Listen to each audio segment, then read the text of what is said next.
ये तो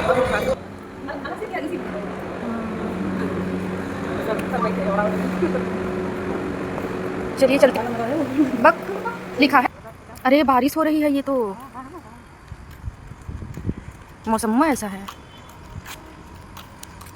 सबका एसी ऑन हो गया। एक्टिव का मतलब वो है कि वो लाभार्थी जिनको आपने राशन दिया है लेकिन अभी भी वो लाभार्थी आपका एक्टिव है, उनकी लिस्टिंग है। ये वो लाभार्थी हैं जो राशन लेने के बाद इनएक्टिव हो गए हैं। और माइग्रेट आउट का मतलब ये वो लाभार्थी हैं जो राशन लेने के बाद उनको माइग्रेट आउट कर दिया गया है। अब दूसरा हटने का रीजन क्या होता है वो समझिए। एफआरएस आप जब करते हैं बात करें, रीजन ये होता है, आप ये चेक करिएगा, एक आंगनबाड़ी वर्कर जो है भर्ती जो देखती है कि उसका जो पीएचआर भरा गया है या उसका एससीएम भरा गया है, वो यहाँ से देखती है। ठीक है, इधर देखिए जिसने प्रश्न पूछा है। अब ये वाला सेक्शन जो एससीएम गिवन है, आप चेक करिएगा उस आंगनबाड़ी वर्कर का PWLM 6 माह से 3 वर्ष, और यहाँ पे स्पेशल डिस्ट्रिक्ट होगा नहीं तो वहाँ पे रोशन होती है।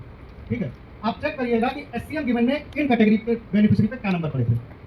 कहीं वो नंबर ऑफ डेज देखिएगा 6, 7, 8, 9, 10, मतलब 6 से आगे की संख्या।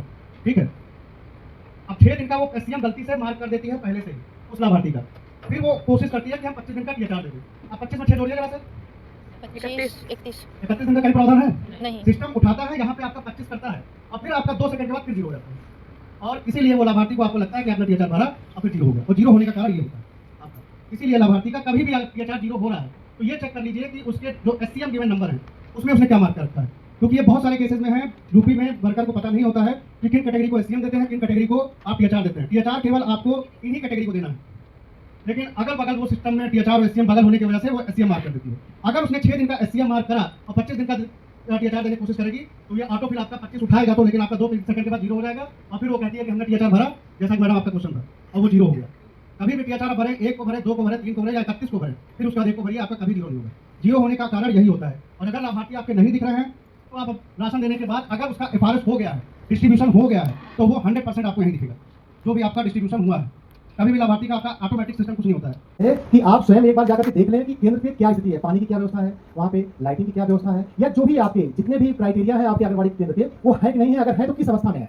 तो एज इट इज भरने की कोशिश करिए। उसमें जरा भी ना हो कि नहीं आपसे कोई कुछ कह दे कि भाई चलिए ठीक है आप वायरिंग दिखा दो, जो बाह्य विद्युतीकरण है, आंतरिक विद्युतीकरण है, देख लिया जाएगा, उसके बाद करवाइए। हमको आपको जैसे मान लीजिए कि किसी केंद्र का कायाकल्प हो रहा है तो वीडियो सामने कर दिया, भाई आप दिखा दो, हम करवा देंगे बाद में।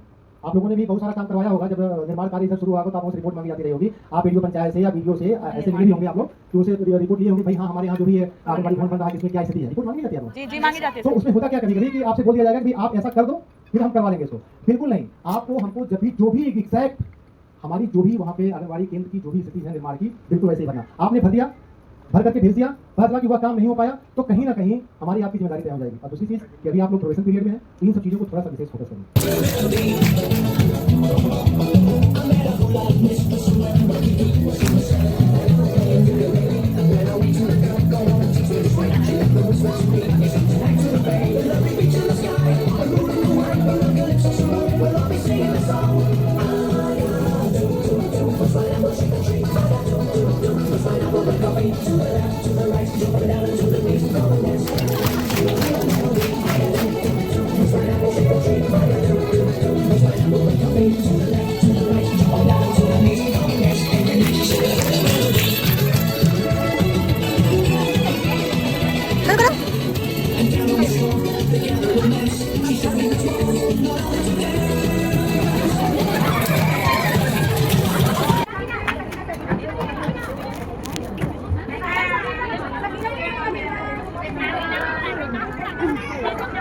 फिर से आ गया वॉल्यूम तैयार हो गई है। रुको रुको रुको रुको रुको रुको रुको वॉल्यूम